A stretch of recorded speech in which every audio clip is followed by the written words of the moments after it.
Here I am again. This is Monday night. Why does it Monday seem so dreary? And I guess it has to do with when you're working. It's the first day of the week. The weekend's over. You gotta go back to work. Well, I don't have to worry about anything like that. It just seems like the worst day of the week to me. Partly because I don't have anything planned.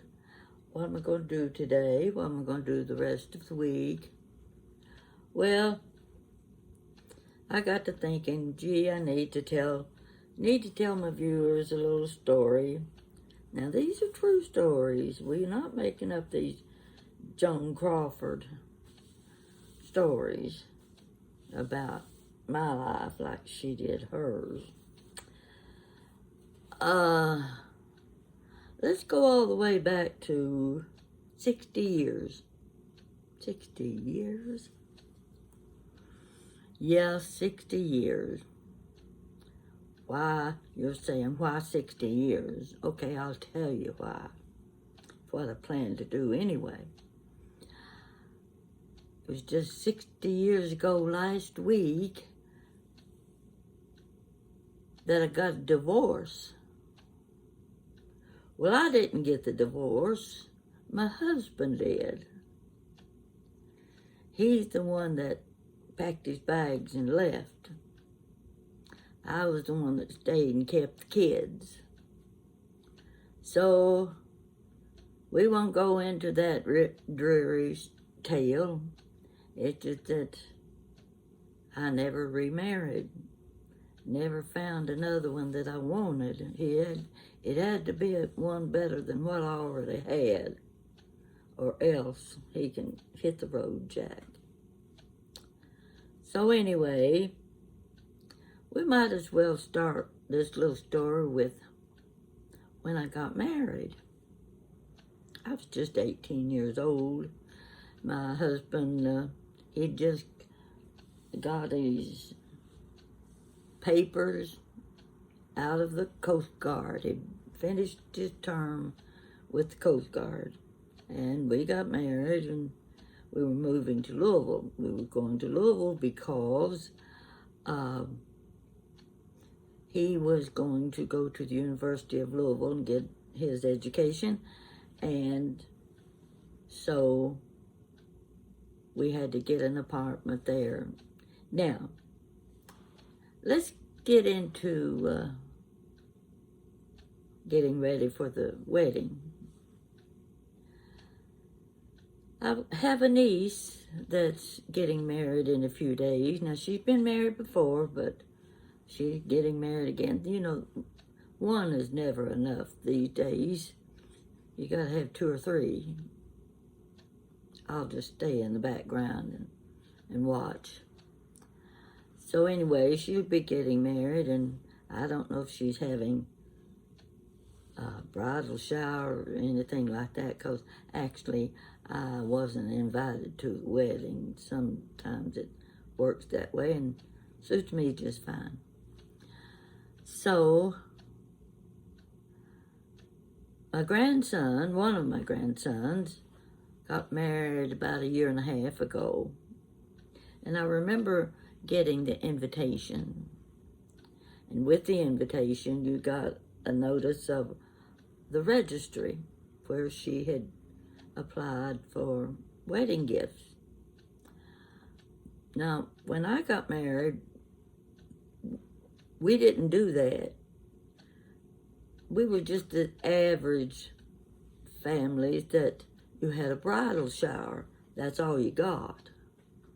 And you could pick out your china and your crystal, but we weren't in a position to be using china and crystal because I was going to have to get a job, and he's going to be going to school, and he's also working during the day for the L&N Railroad. That's what was going to support us while his 4 years of college. But I had the bridal shower. My best friend gave me the bridal shower. And I was just sitting here remembering a few of the things I've received. Now, in those days, I got 2 sets of sheets, 2 sets of towels. My mother-in-law gave me a $5 set of stainless steel tableware. I've still got it. Well, it's not the prettiest stuff you ever saw, but it worked. And my sisters went in together and bought my Fiesta ware, which I'm thankful for that today. In those days, Fiesta ware was just everyday dishes. Today, it's very collectible. So that was a good choice, and I took care of it. I remember having a blanket, one blanket, 2 or 3 pieces of Revere ware, beautiful wooden salad bowl, still got that too. Oh, I'm trying to think a few things that I got. Just enough to get us started in a 2-room and bath basement apartment, furnished. Yeah, we had a dresser and a bed. It was a 1940s style bedroom suit, and a couch in one room, big doorway into the kitchen. Not a big kitchen. It had one of those sinks, you know, those sinks that hang on the wall, the faucet come out of the wall. Well, that was my sink. Over in one corner was a gas stove. Another wall, there was a Hoosier cabinet. You know what the Hoosier cabinets look like? You've seen them. They're collector's items today too. And a little white wooden table with 4 chairs in the middle of the floor. Not a big kitchen. That's what we started out with. Now, what I think about today, and you're well aware of all of this, invited to a wedding, you've got the registry, like, who knows, Macy's, Dillard's, and they pick out their china and their crystal, and man alive, they get the KitchenAid mixer. Name some of the appliances that you can get in the kitchen. They've got them all listed. They've got all the little bathroom accessories that make the bathroom look kind of fancy. Comforters. You don't get a $9.95 blanket. You get a $300 comforter with the pillow covers. That's what you pick out now. Yeah, let's think of a few more things. Electronics, you know, you gotta have all those things that the women have to do with their hair and cosmetics, and I don't know what all they pick out nowadays. But you know what surprised me? They also, you have a choice of giving them money. And the money is to go for a new house. A new house. And I was moving into a 2-room furnished apartment where nothing matched. Even the tiles on the kitchen floor. I remember I used to sit on the couch and stare into the kitchen at the tiles on the kitchen floor. You know, they're those big 12-inch squares that you put in one at a time. And they're all different colors. No rhyme or reason for where they were placed, how they were placed. And I would sit and stare at them and try to figure out who created the design for those tiles. Something told me they didn't go out and buy boxes of tiles to match. They got the ones that were left over that they couldn't sell at the hardware store. Got those pretty cheap, especially if you're renting your basement as a furnished apartment. So that was kind of the way it was then. Now, don't forget, we're driving up, parking in the little alley behind the house, and going in the back door and through the basement into my new living quarters. I've been used to Mama's house all those years, and now I'm going to be living in 2 rooms. And the bathroom was on the outside of the apartment, so you had to go into the basement where the landlady did her laundry, and you had to go from the kitchen or the bedroom, you go from either one, into the bathroom, and she's out there doing her laundry. Well, you better have something covering you. That's all I can tell you about that. Because she was always there. Well, you can figure that one out for yourself. All right. We arrived there on Sunday afternoon after our wedding. We didn't have a reception. We didn't have time for a reception because there was 8 inches of snow on the ground. Who knew when it was going to snow some more? And we had a 5-hour drive ahead of us. So we had to get to Louisville before the roads were really slick. So on Monday morning, we get up and we go to the A&P. We've got to have groceries. We've got to eat. So we go to the A&P. Now listen to this. I bought mop and brooms.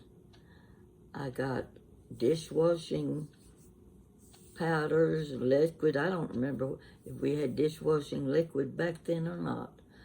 But whatever it took to wash your dishes. And had to have sugar and meal and flour and salt and pepper. Those are the main things, already, because I had a set of canisters. There were those stainless old metal ones with the black lids to them. They were popular then. That's what I had. And, of course, we had to have some Crisco. Oh, I can't remember what else. I said the mop and broom, didn't I? Yeah. Okay,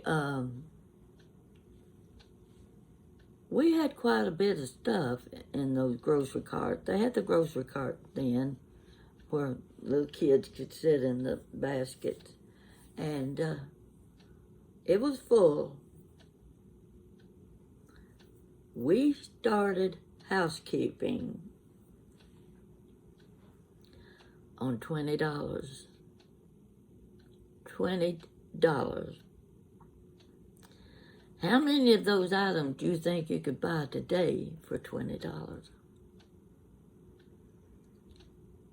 We had the cleansers. I don't remember what else we had to buy. Of course, we had to buy bread and potatoes. And I don't know if we bought meat that day or not, but we probably bought some ground beef. Yeah, I'm pretty sure we did, because the main thing I knew how to make then was a meatloaf. Mama taught me how to make a really good meatloaf. So naturally I had to have the ground beef and a few onions and whatever, ketchup and mayonnaise. Yeah, $20. Think about that now. I started my housekeeping and my married life on $20. Some of you can't remember that far back, but some of you probably started your household just like I did. And even others probably got the best bedroom in your parents' home because you didn't have enough money to afford an apartment. Old times were really different, really different. But they were normal. That was the normal thing to do. So there I was. My husband, of course, had to go down to the University of Louisville, and he had to get all signed in and everything with the courses because he was going to school at night. So there I was all day, all night, by myself, didn't know anybody. I couldn't drive, and I wouldn't dare drive in Louisville, Kentucky. My gosh, I'd get lost in the neighborhood where we were living. But I will say this, we were on a street that you would have loved. It was an old part of Louisville, Southern Parkway. Doesn't look the same today as it did then. Had those big 2-story frame houses and the big trees, and there was a lane. Now you had the main street, but there was a lane across the street, lots of big trees. That's where the horses came from Iroquois Park. Iroquois Park was at the other end of Southern Parkway. So you could go there. Some people, I'm sure, had boarded horses there, but you could go there and rent horses, and they would ride their horses up and down the lane, and I could go out to the front yard of the house where we were and watch them. Oh, that was fascinating to me because where we lived, we didn't have horses. If they did, they ride on the farm with a plow behind them. And so that was pretty exciting. Church was about a half a block away. It was a Baptist church. That's what I was used to anyway. And my husband's sister lived not far from us. She'd been married about 2 years. And she and her husband lived walking distance from where we were living. And they went to this church, so we also started going to the church too, just a half a block away. So that pretty well started the beginning of my marriage, and Mama had taught me how to sew. So I could, in fact, I made my own wedding dress. Wasn't one of those long flowing white dresses, you know, with the netting and the pearls and all the trims on it, pretty beautiful flowers, brocade, what have you. Mine was a street length dress. It was pretty, and I was little then. Then I had the 23-inch waist. You know how big a 23-inch waist is? It's this big. Well, this big, yeah. 23-inch waist. Ooh, and I looked good in that dress too. So, anyway, that was the beginning of life.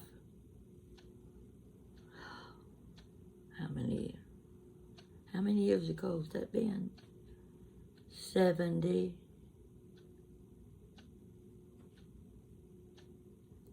years ago.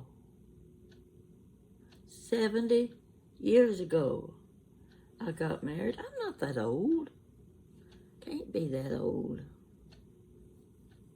But that's how it was. And when we wanted to go down to the movie, they had 3 theaters right in the middle of downtown Louisville. We could catch a bus right on the corner, and it was about a 4-mile ride straight up 4th Street to downtown Louisville. The 3 big theaters. Now, Hippodrome Theater at home was little compared to the one we got to go to. And I remember some of the best movies I've ever seen. That's when we were going to the movie. But what you're going to like now is we didn't have any money to spend by the time we were living on his mustering out pay. His mustering out pay from the Coast Guard was $300.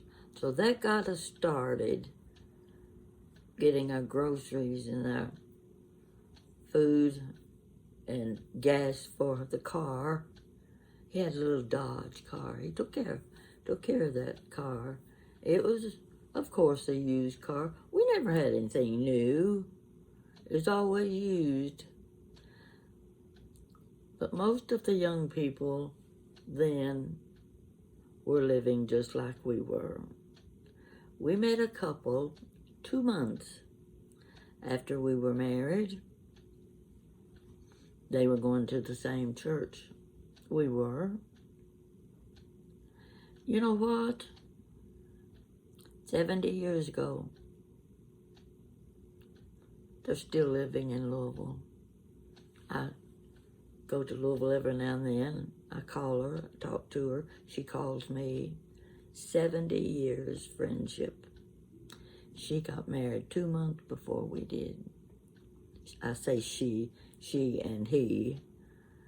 And you just couldn't have better friends than someone like that. So everywhere we went together, and we had fun. It was just a good time of running around together, going to a movie together. Oh, I was going to tell you about the movie theater that was near where we lived. Now, being in this it was a very nice neighborhood, because when I talk about the 2-story houses, those houses are still there. They haven't been as well kept in the last 20, 30 years, but they were the nicer part of Louisville in those days. We would get to a day before my husband would get his paycheck from the L&N Railroad, and we would be down to $1 we had. So on Wednesday nights, this theater was walking distance. You had to go through a small neighborhood park to get there. We would see Breakfast at Tiffany's. We saw the, what was the Henry Fonda, Cary Grant movies. Oh, I can't think of the names. They don't come to me right now. But they were, that was a period of the best movies ever made. And we would walk to the theater, and with our $1, it cost $0.25 apiece to see the movie. That's 50 cents. We had 50 cents left. We got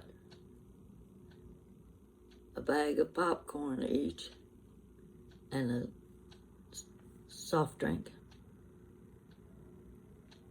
$1. You think about it. Tell your children, your grandchildren about that.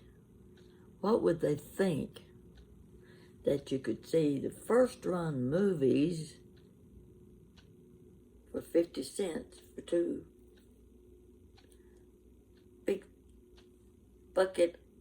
It wasn't really a bucket. It was a big bag of popcorn and a fountain drink.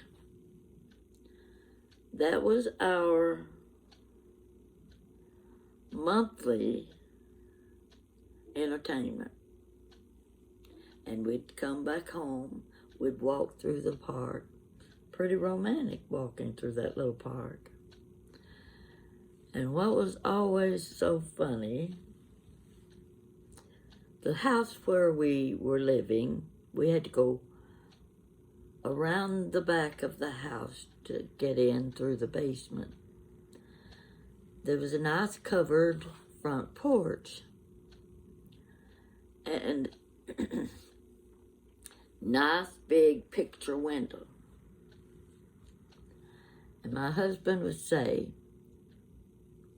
"What's the curtains? What's the curtains in the window?" Draperies, kind of draperies, you know. And you could see the curtain move a little bit. Pulled aside, moved a little bit. It never failed that when we walked up the sidewalk, our landlady was at the window waiting and watching us. And my husband would get the biggest kick out of knowing she was there, but she didn't know we knew she was there. It's funny how you remember things like that and how it affects the story you tell. It becomes one of the major issues. So, my husband went to school. I worked downtown Louisville.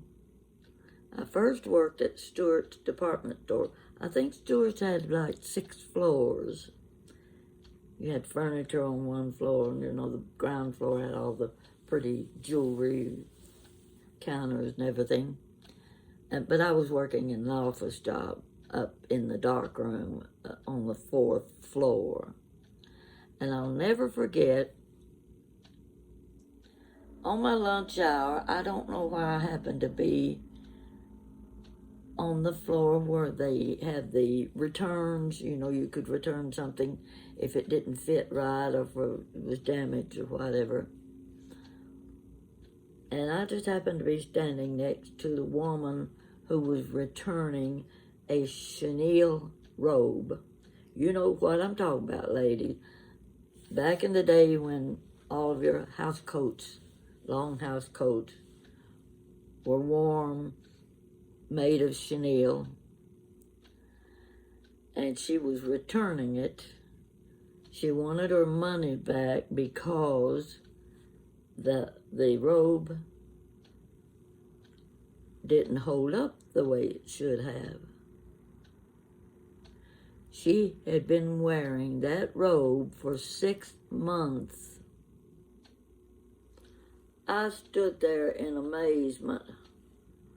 I could not believe what I was seeing and what I was hearing. 6 months, and I'm not kidding you, that robe was ratty looking. It had been through the ropes, I guess you'd say. She had worn it to death, and she wanted her money back. And she got it. She got her money back. That's the way it was back in the 1950s. A lot of good things you can talk about in the 1950s. It was a nice time period. We weren't in the middle of war then. People were starting to live again. They weren't getting reports of tragedies overseas anymore. Things were looking up for young people for their marriages. It wasn't a bad time to live. It really wasn't. Everything seemed good. That's when we all started having our babies. I think there was it was 2 years for me before I had my first one. And I'll have to tell you about that. You women will appreciate this. Of course, I was scared to death going to the hospital when the labor pain came. And what's so funny is my husband was so particular about this little Dodge I don't know what kind of car it was, little sedan, and took such good care of it.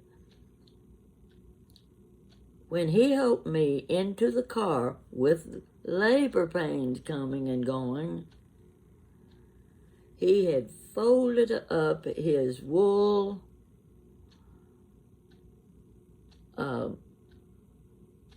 Coast Guard blanket that he'd kept when he got out of service. Big, thick wool blanket. He folded it up, laid it in the front seat of the car where I was going to be sitting because my water might break. And he didn't want my water to break in the front seat of his car. So I got to sit on a big Coast Guard blanket. I don't think there'll be very many women who can equal that. But my water didn't break till I got to the hospital. Now, of course, I'm scared. I don't know what to expect. We get in the hospital and get checked in. It's at night, middle of the night, of course, midnight. And they take me back. They put me in one of the rooms. I was in a room by myself. I could hear the other women moaning and groaning, and that wasn't helping my situation any. You can be sure of that. They were getting louder and louder, and mine hadn't started yet. So every little bit I was having to get up out of the bed and go to the bathroom, which was something I shouldn't have been doing. It was very dangerous. When the nurse caught me once trying to get back in the bed and I couldn't make it, first thing she said to me was, "You don't get out of this bed again, you could have that baby in the toilet." I was 20 years old. What did I know? What I knew was my husband's out there in that waiting room. I know he's just pacing the floor. He's got to be out there worrying about me. I want him to know I'm okay. I'm okay. I'm doing fine until another labor pain comes along. You get through that labor pain, you wait a few minutes, and then there's another labor pain. I don't have to tell you the process. You've been there, you've done that.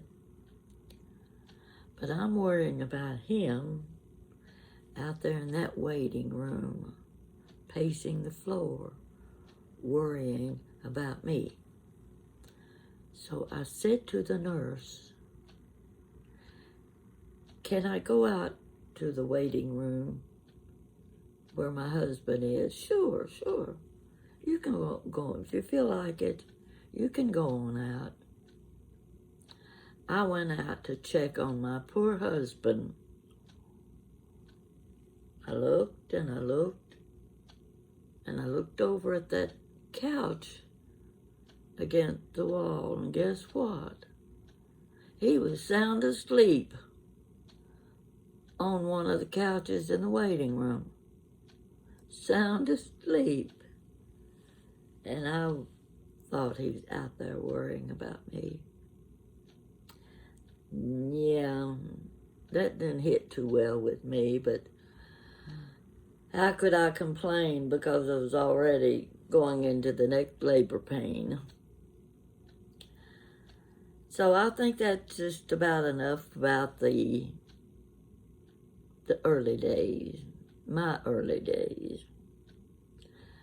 And that was normal. That's the way it was with all of the young women. And we were having, every month there was a baby shower.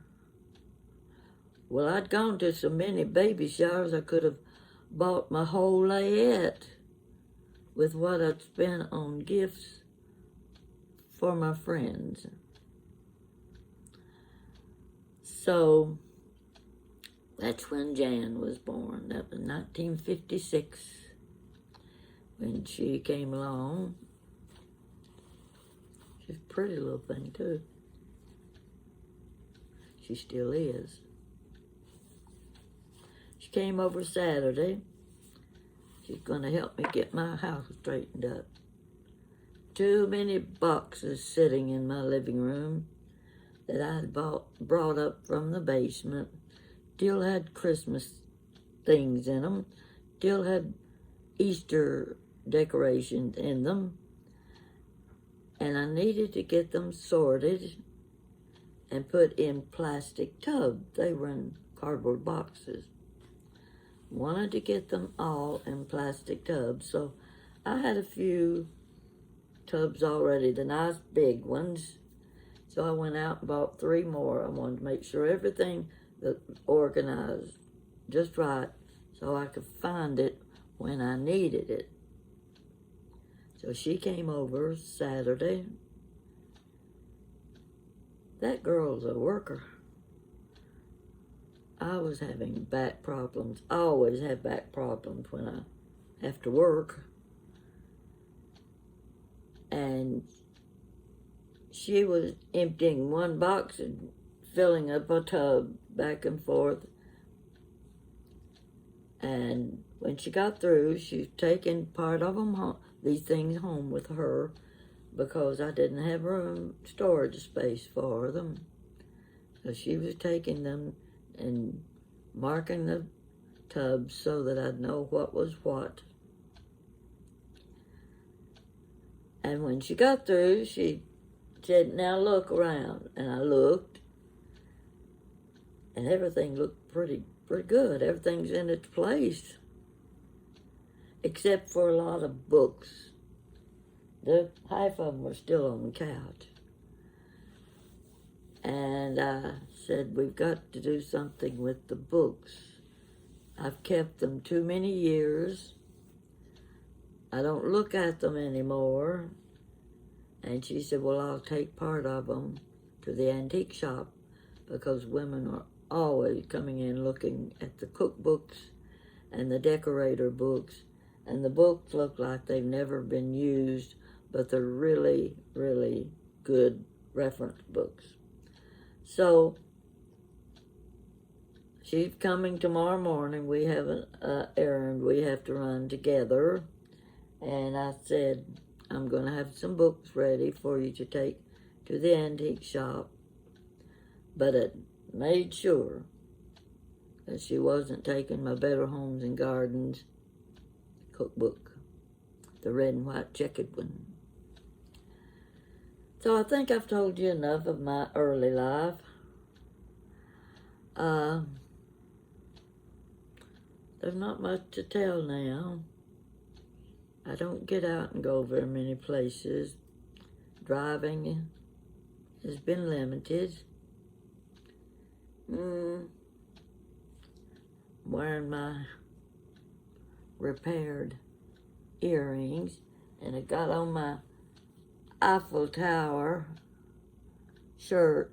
See that? Well, those are just right in the right places, aren't they? Well, I could stand up, but no point in that. You know what shirt looked like. And my pink glasses. Now take a look. See right there?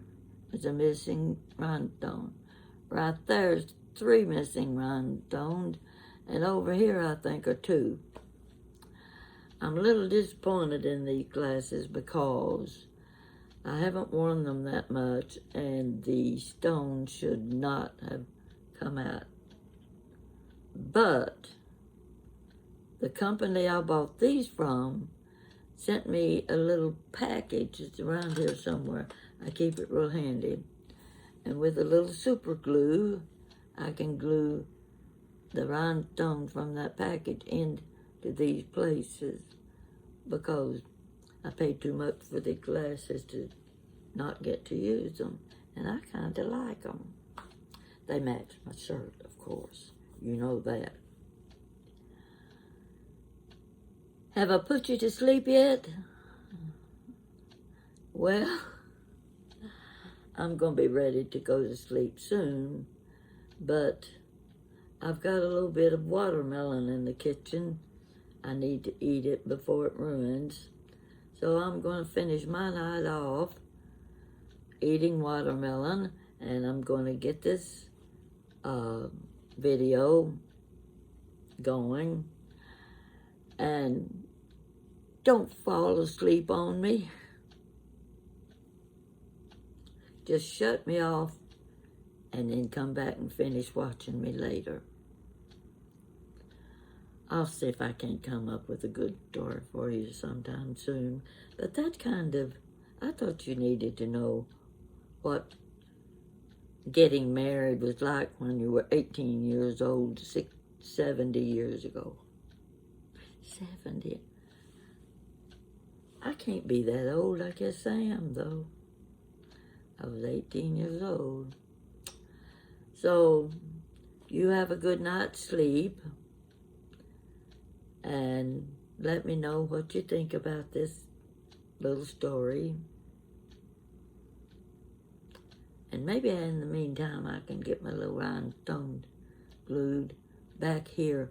But I'm not going to do it with my glasses on, because you know what'll happen. I'll glue my glasses to my nose. Yeah, go ahead and laugh. It would be something, wouldn't it? So, time for a refill on my Dr. Pepper. And I'll be seeing you later. You take care and have a good day.